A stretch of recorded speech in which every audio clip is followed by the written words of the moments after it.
Hello,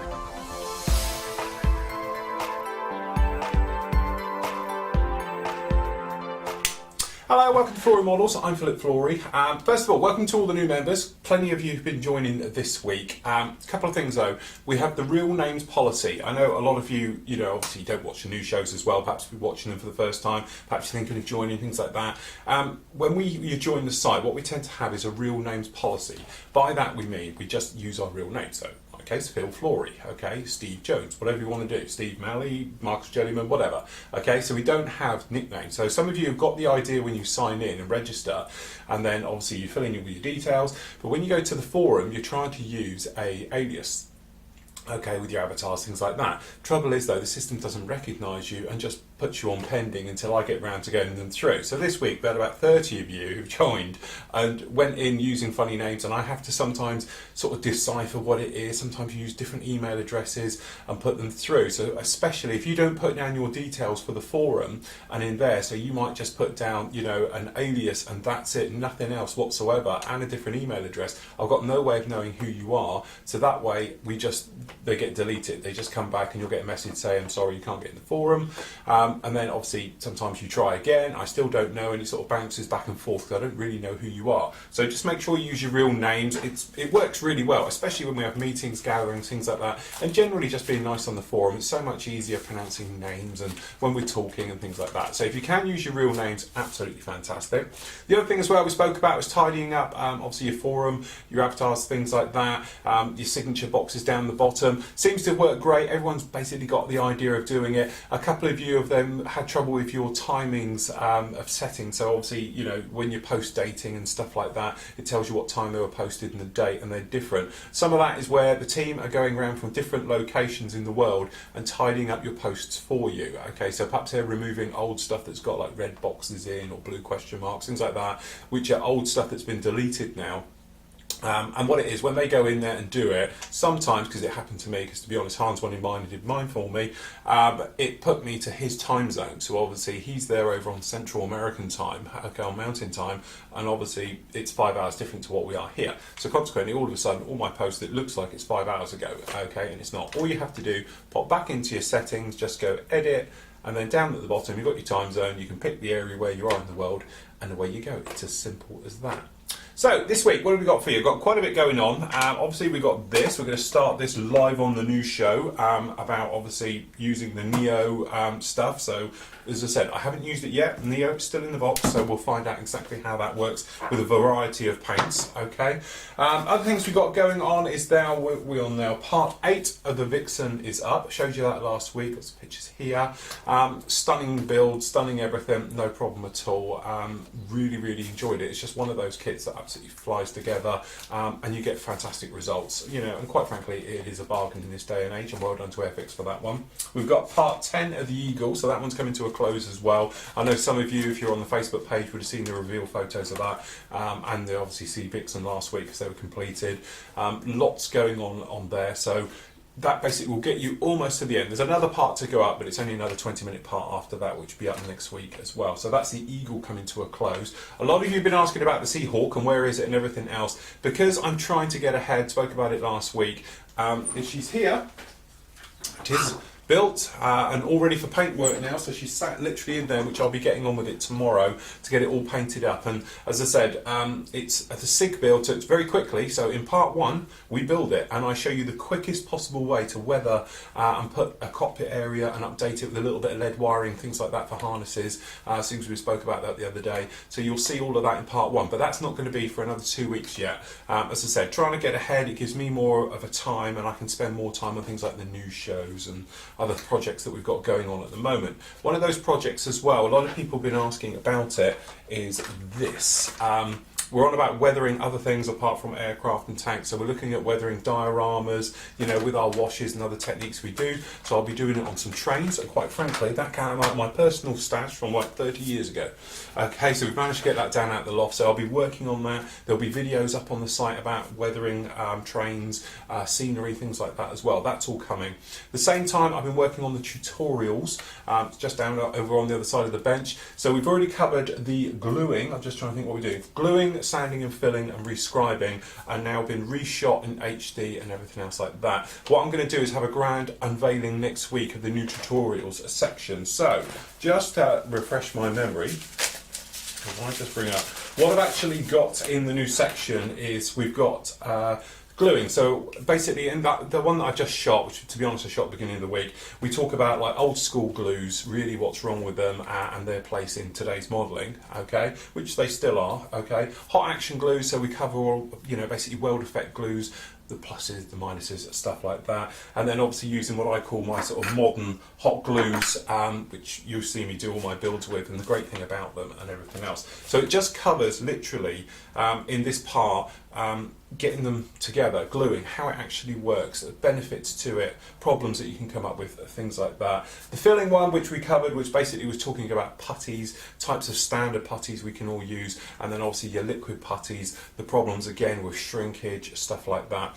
They're in basically, they need editing yet, to be honest, full editing, but I think they're going to be around about 20-minute little tutorials about it, so the type things you can go back on. The other one that I'll be doing then, we're talking about sanding, so it's things like, you know, how to sand, sanding sticks, sponges, when to use them, when not to use them, using, you know, things like cellulose and lacquer thinners for polishing, you know, and sanding as well, and all those types of tutorials.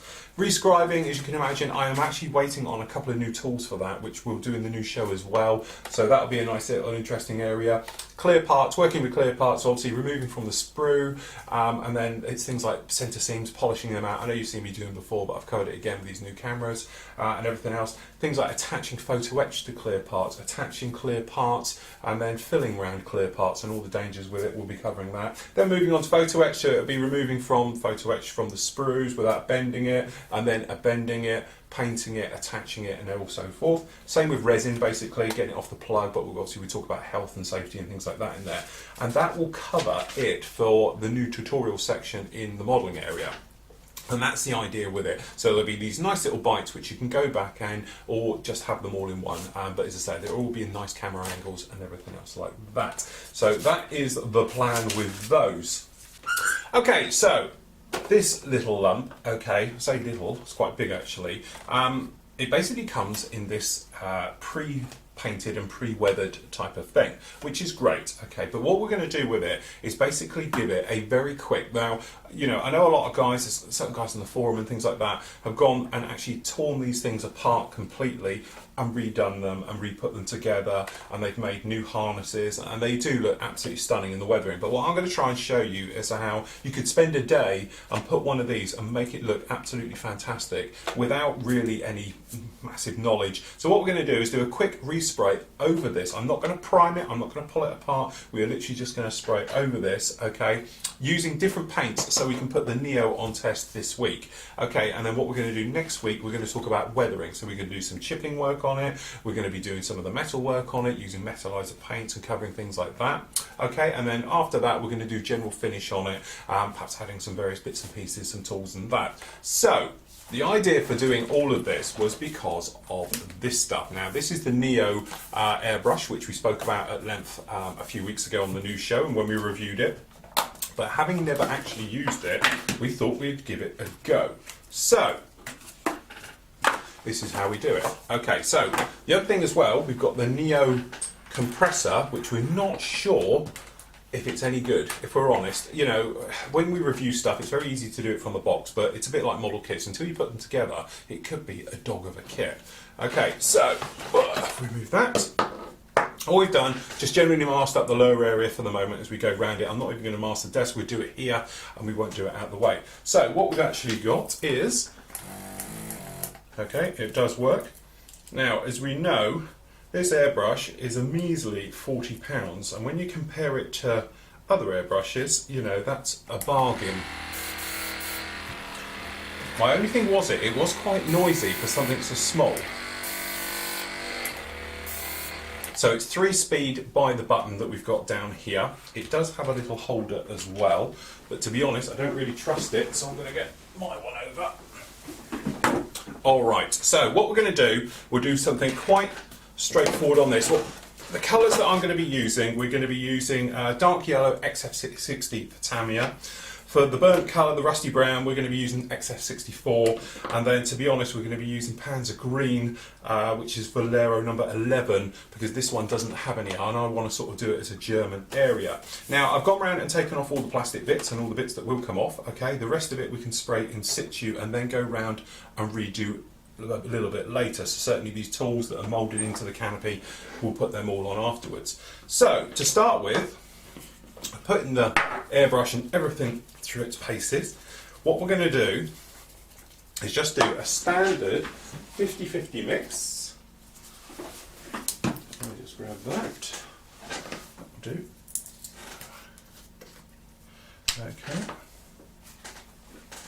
Now this in here looks to be very, very wet, and I've probably watered it down already once before, if we're honest. So we're just going to give it a good old shake.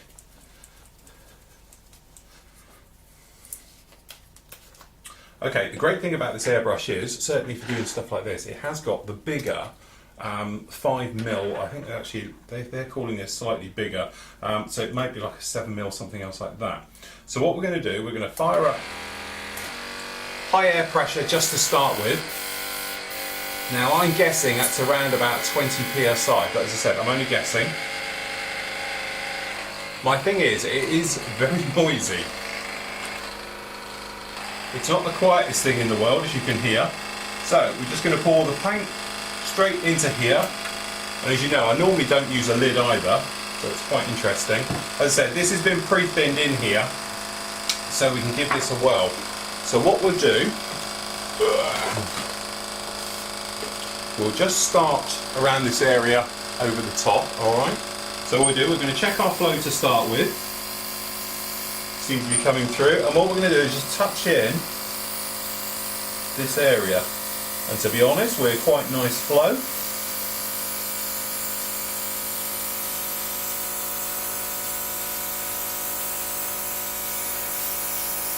The compressor seems to be working well.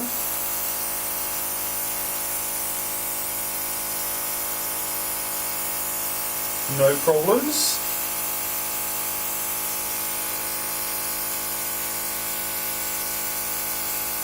So all we're doing is just putting this in, and for the moment we don't have to worry about certain things, like certainly camo in edges, because we are literally just following what was here before. Just a touch in.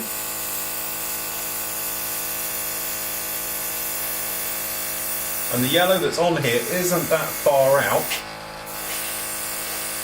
So we're just going to come out, redo this hatch.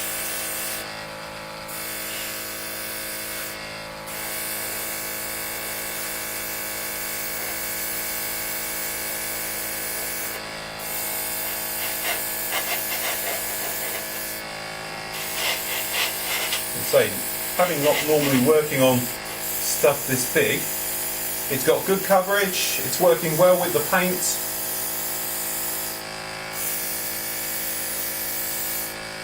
No problems with that at all, but you can probably see from the overhead already, it's quite a difference to the colour that's down here, but it has allegedly got a weathered effect to it. Okay, so we'll just carry on. But the thing is, with their weathered effect, it's got overspray and speckling all over it. So we're just going to come down this front area, slightly off camera. Okay, around here. So we're going to chip in and take care of all of this anyway.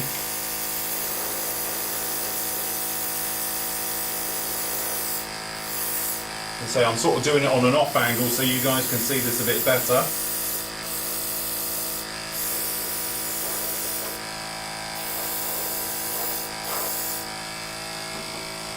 Okay, so what we'll do, we're just going to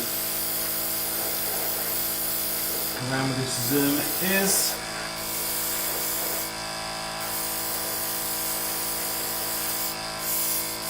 But generally, I must admit, the airbrush is working very well. I'll just do down these side skirts.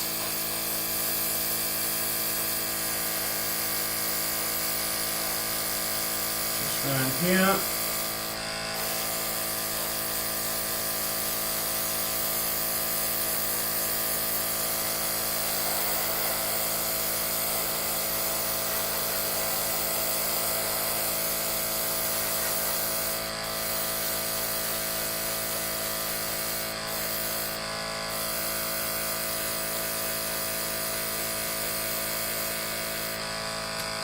Okay, one half the colour gone. Refill. I must admit that is quite loud, to the point where it's actually quite annoying. So you might have to stick it in a cupboard or something else like that, because that is very, very loud. It was alright to start with, but I must admit that's starting to grate now.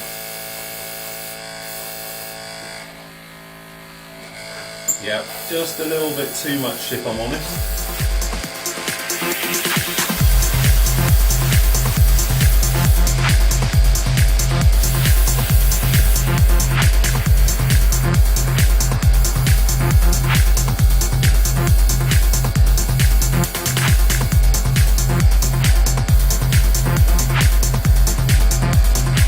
Okay, so that's about halfway through. So, the other half now. But you can see it's quite a difference to what we had before.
Okay, so,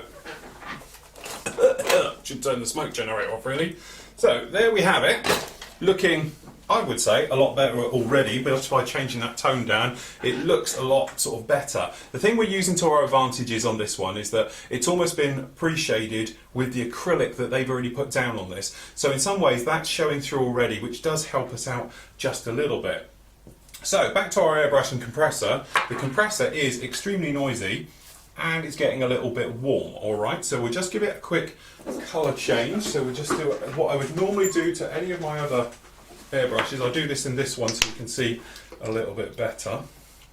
So all I do, put in a brush, okay, quick swirl around the top. Being brand new, you find that nothing will stick to the top anyway. So we just go around literally just like that. Okay, tip that out, don't spray that through, because if you've got any lumps, nasties, or the dry bits that come off the top, the crusty bits, shall we say, that they can cause trouble. So then literally we just come straight in again, a little bit in there, alright, and then we'll just blow that through. The only thing I keep forgetting is to turn it on to blow it through. So we'll just blow all that through. So we're nice and clean on the end. Looks no problem at all.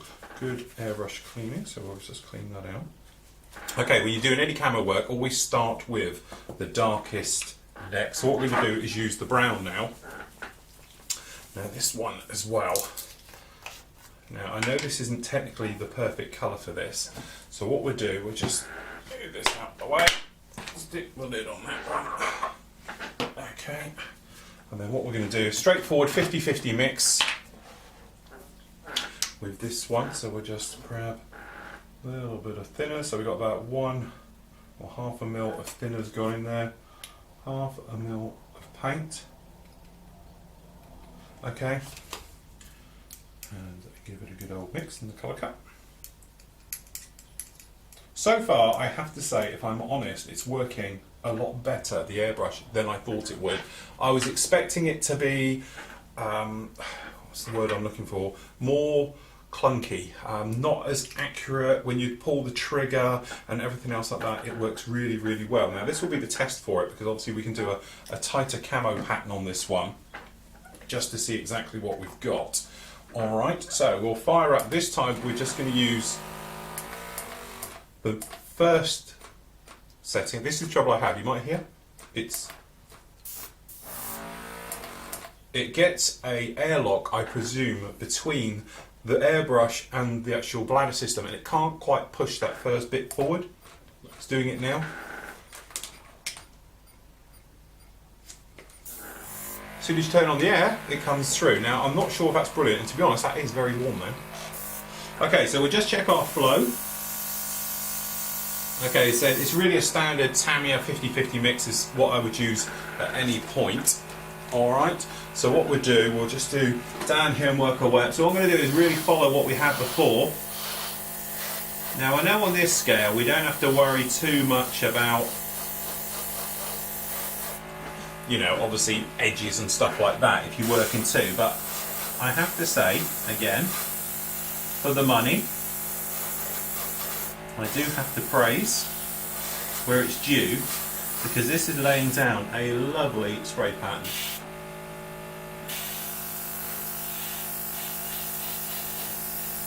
Just come up around this area here so you guys can see. But when we're going along, this is on the medium setting, I can get in quite controlled.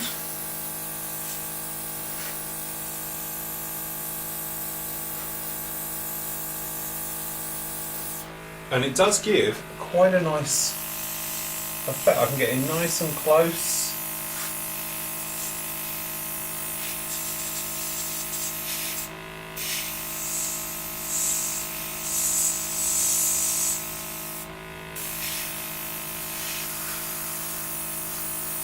Okay, and when you pull back the trigger and, you know, for sort of filling in, you don't get it all over the place. It doesn't suddenly shoot off.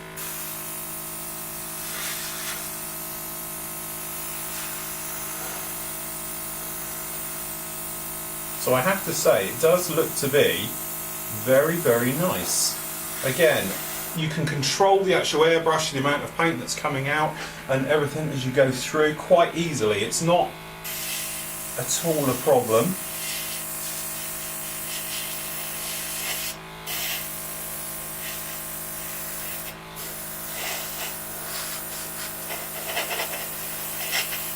Come on around here.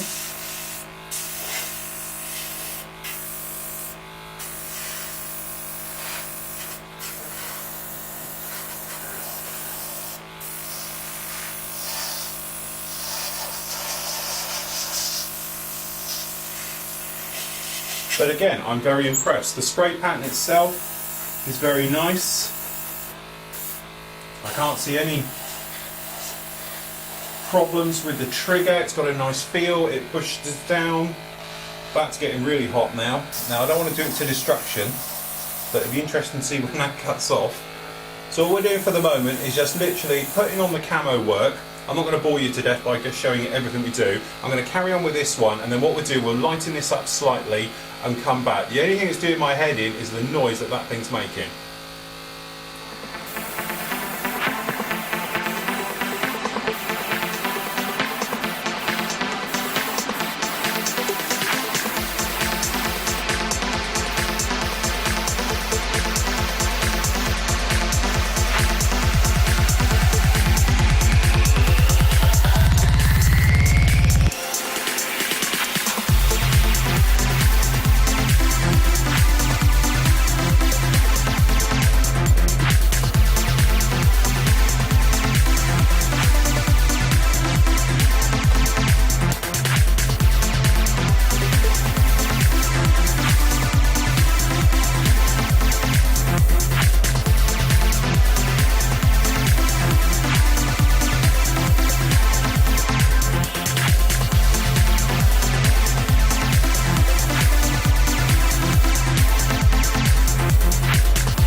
Okay, well there you go. I don't know if you actually caught that one, but it's just died on me.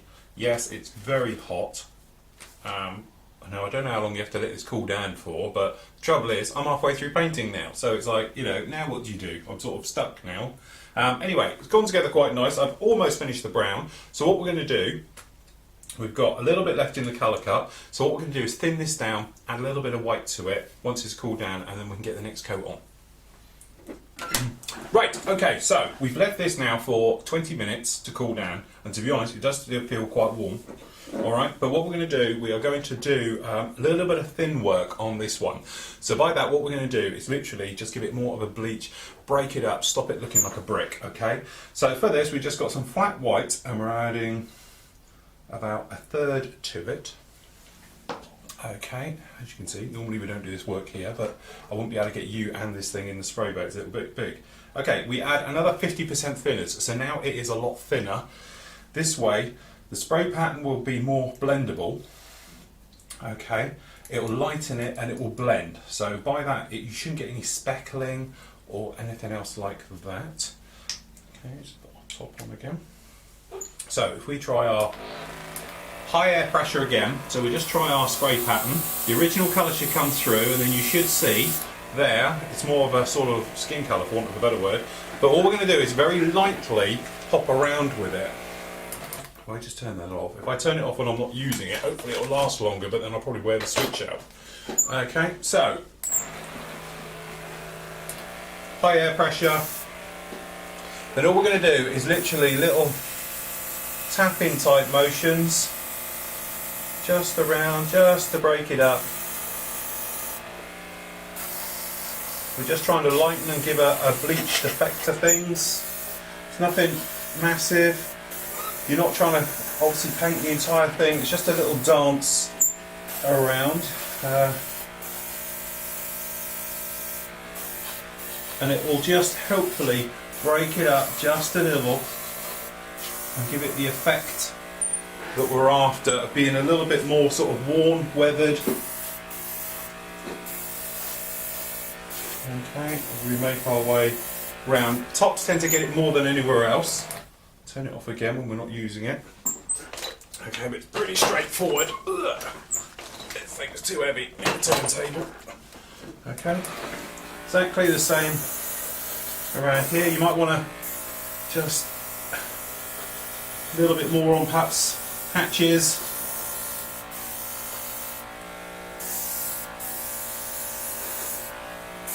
Things like that that are going to be sort of worn. But it's one of these things, you don't hang around with this one because you don't want to change too much.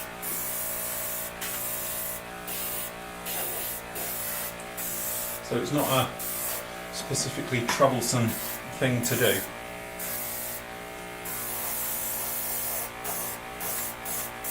Alright. Around there.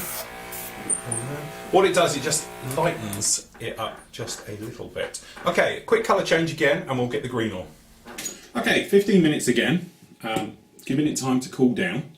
So hopefully, it still, to be honest, doesn't seem to be cooling down. It feels quite warm, so I've got a feeling it might cut out again. Okay, you know, obviously this is part of a review for both. So, you know, so far I have to say the trigger is beginning to wear a little bit. Okay, well, what I mean is the spring is quite strong. You have to hold it. I find with when you're using the Evos and things like that, you know, it's just, it feels nicer in the thing. I don't know if it's because it's got a contoured grip on the top for the Evo instead of just this button type thing on this one, but the spring is a lot stronger on the Neo. And when you're pulling back, you found, I don't know, I've got a pain down this part of my arm, I've never had it before, so it could be, it's just it's slightly different shapes, a little bit bigger on the end compared to what I'm used to, but you know, obviously I'm just giving you my thoughts on this. It just feels hard work holding down the trigger. To be honest, it feels like, you know, the Aztec 480s where you used to have to cram them down. It feels a little bit like that. Anyway, so next up, Panzer Green. And to be honest, for my references, I'm using Stefan has got on the site that brilliant, it's called Normandy, Tiger in Normandy, and I'm using his for sort of inspiration on this. Now this paint, we're not going to need tons of it in here, but it's Valero Model Air, as I said, it's number 11. Now the thing is, I always add a drop of thinners just to it. And when I say a drop, I literally mean 2 drops, just like that, and mix in. The reason for doing that is that I just find it flows a little bit better, you know, if I'm honest. And X28, as we know, has got a little bit of retarder in the thinner, which slows down drying times, makes it flow a little bit easier, things like that. The other thing, as I said, we spoke about it before, but you can get this stuff, which is Artist Acrylic Flow Improver. 1 drop of that in a 5mm colour cup, and you're away. Especially if you're in hot areas where it's dry, things like that, it will stop that. Things I'm not used to is keep having to turn it on all the time. And that pulsing when it's trying to get going. Okay, so it's making funny noises on me now. Okay, so in with the green now. So I know we're not technically teaching airbrushing here, but I'll just recap on it. What we're going to do is put it in the middle. Again, starting in the middle of everything, and we'll work our way out. If we do it on the top here, so what we'll do, and we're going to put a bit more creativity into this bit. Okay, so there we go. So that's not bad for, I don't know, a quick half-hour, really fast spray job. Happy with the way it's turned out. Don't forget, this is just the first part. We're going to do other things to this one. We're going to weather it, we're going to wash it, we're going to put dirt on it. We're going to redo all the metal work to make it look more like metal work, some chipping, some scratching and everything else next week. But the main thing for this was to really put it on test with the Neo, okay, equipment. I have to say, now I've used it for, you know, I know I haven't used it very long. 2 things that really annoy me. One is it cut off 2 or 3 times, less than 20 minutes. I must say it's more like 15. It is extremely hot. I mean, this thing is absolutely cooking now, all right? And, you know, that is so hot, I wouldn't be able to keep my hand there much more than that, because that is really cooking. I'm surprised it hasn't cut out before. The other thing as well is, obviously you get a lot of temperature comes through this hose. And now it sounds funny, but when you blow it, if I blow mine out the tank, it's cold air. This is warm air, so I'm thinking that it might be drying it a little bit before it gets to the actual tank itself. So that, you know, we're using a bit of retarders, things like that. I think it probably would be a must if you were doing small detailed work and you're in a hot country as well. All right? So really, I'll be honest, I wouldn't recommend one of these. You might as well spend another, you know, $30, $40, you know, sort of 20 quid and go and buy one with a tank, okay? Cheap ones with a tank is a little bit of false economy. They're not brilliant, they don't work extremely well, and they do tend to break down. But I can't imagine this lasting much longer either, okay?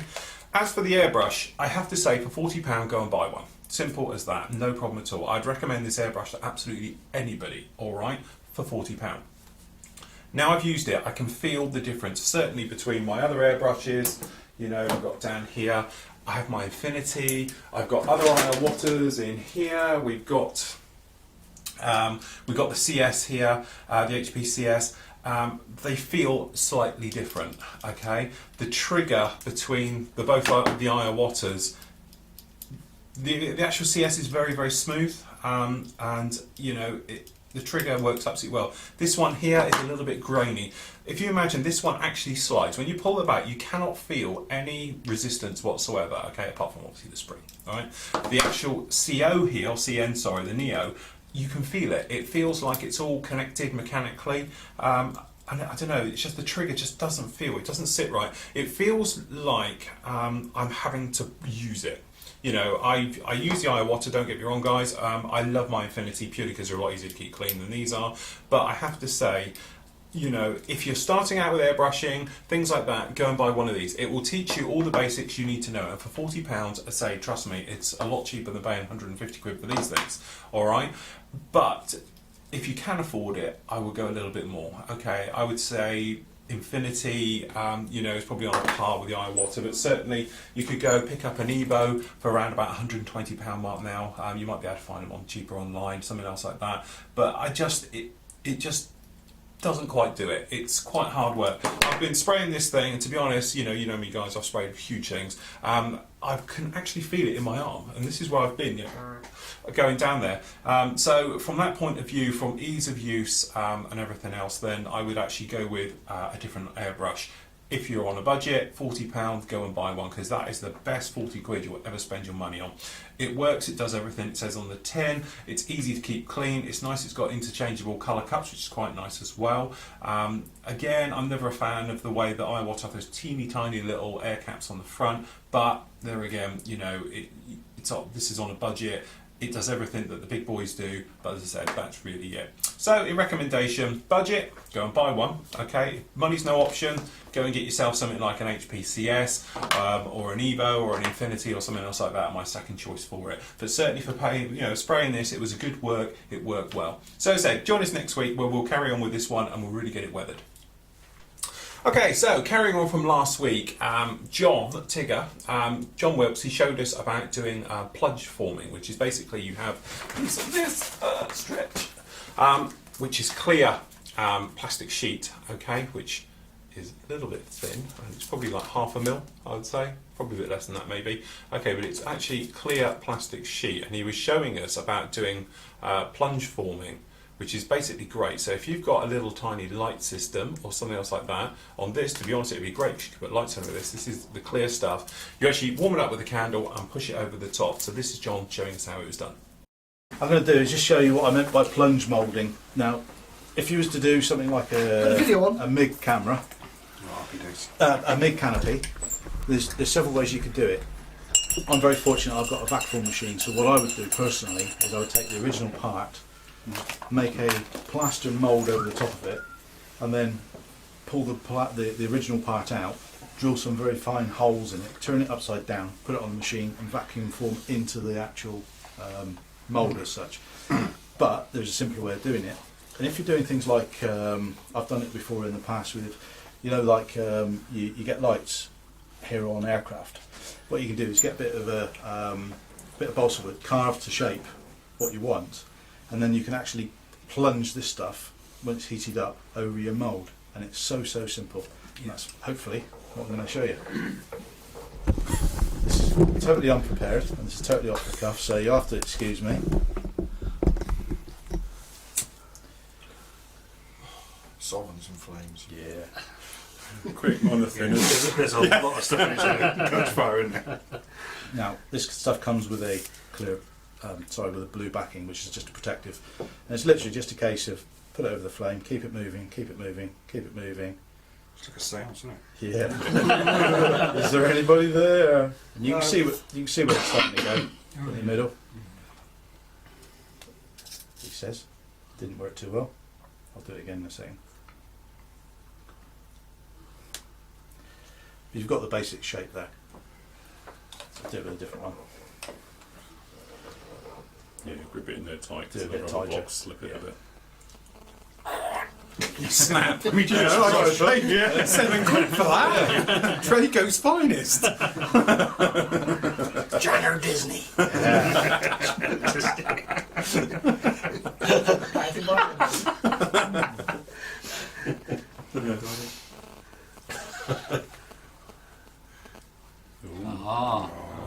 See? That's impressive. Yes. And then once it's obviously dried or cooled down, rather, You can't get it off. this is because you've got so much crap. Right. Because you've got so much crap. Oh, that's it. There you go. Ah. That's not particularly clear because it's Showing camera. got all stuff on it. I'll do it with Oh, the other that's one. it. Blame me brush. I'll do it on that one. That one's got no crap on it. Nobody likes. So is a plastic too hot to like do your facial features? Yeah, I wouldn't stick it to your face. Do you want to come over Baby, here? look up down! Yeah, I love. There's all hair stuck on the inside of it, but don't worry about that. It's all to scale. Down to casualty. I can't get it off. How did that happen, sir? Last chicken in Sainsbury's. You get back to penis pink again, don't you? You wouldn't want to do that, you bump into me. But I'm sure there's loads of footage we can use. Oh, that's Imagine turning up at casualty and the nurse goes, another model meeting was. Yeah. Round at Phil's again, were we? Oh yeah, you can see The thing is with this, if you're going to do over a canopy, you need to reinforce the canopy because the heat of the plastic will go through into the plastic part and it will start to give way underneath. So you really need to support it. Best thing I've found is plaster of Paris. There you go. That's a better one. Oh, middle part. Much clearer. Would you make a plaster of Paris mould of a canopy and then... If I was doing, like I said, if I was doing that MiG-23, Is this one of yours? Did you bring this one? Yeah. Is that a right one? no, that's straight out of the kit. Oh, that is.